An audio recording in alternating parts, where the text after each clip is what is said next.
Aviation historians want you to believe that World War II air power dominated the battlefield through superior technology and pilot skill. Fighter aces get the glory, bomber crews get the respect, and ground forces supposedly cowered helplessly below. But there's one German weapon that shattered Allied air supremacy so completely that entire bombing campaigns had to be redesigned around avoiding it. The 88mm anti-aircraft gun didn't just shoot down planes, it rewrote the fundamental rules of air warfare. Let's shatter the biggest myth right now. The German 88 wasn't just another anti-aircraft gun. It could accurately engage aircraft at altitudes up to 35,000 feet, nearly 7 miles straight up. But here's the terrifying reality that Allied bomber crews discovered over Germany. The 88 could track, calculate, and destroy aircraft with mathematical precision that made flying in its range a statistical death sentence. This wasn't just impressive engineering. This was battlefield mathematics that killed thousands. A single 88 battery could effectively deny airspace over a 15-mile radius. The Germans deployed over 20,000 of these weapons across Europe. Do the brutal math? Allied pilots faced a continent covered by overlapping zones of precise, deadly fire that could reach them anywhere except the stratosphere. But here's where it gets interesting. The weapon that actually forced Allied air tactics to evolve wasn't the gun itself. It was the German fire control system. The 88 used advanced optical rangefinders and mechanical computers to calculate target speed, altitude, and trajectory in real time. American bomber crews called it predicted fire. The Germans weren't shooting where the plane was, but where it was going to be. A B-17 pilot captured the psychological terror perfectly.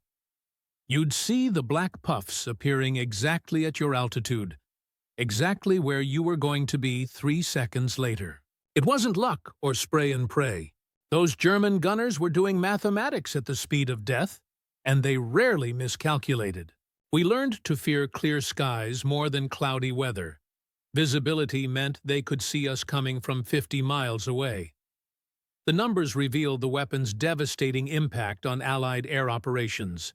Before encountering massed 88 defenses, American bomber formations flew at 15 to 20,000 feet for optimal bombing accuracy. After experiencing German flak zones, bomber altitude jumped to 25,000 feet minimum. Bombing accuracy dropped by 60%, but crew survival rates improved dramatically. Now, let's talk about the tactical revolution that actually changed air warfare forever. The concept of flak corridors. Allied mission planners had to map every known 88 position and plot flight paths that avoided overlapping fire zones. Bombing runs became elaborate chess games where route planning mattered more than pilot skill. The 88 had turned the sky itself into a minefield. British Royal Air Force commanders calculated the brutal mathematics. Attacking a target defended by 4 88 batteries required accepting minimum losses of 12% per mission. 12%. That meant every bomber crew had roughly a 50-50 chance of completing their 25-mission tour alive. The 88 hadn't just made flying dangerous, it had made strategic bombing almost unsustainable. But perhaps the most revolutionary impact was how the 88 forced the development of modern electronic warfare. Allied forces deployed chaff, radar jammers, and deception aircraft specifically to counter German fire control systems. The arms race between German precision and Allied countermeasures drove innovations that defined air combat for the next 50 years. The versatility of the 88 made it even more terrifying. The same gun that shot down flying fortresses at 30,000 feet could destroy Sherman tanks at 2,000 meters. Allied ground commanders reported that 88 positions were tank-free zones, where armor simply couldn't operate.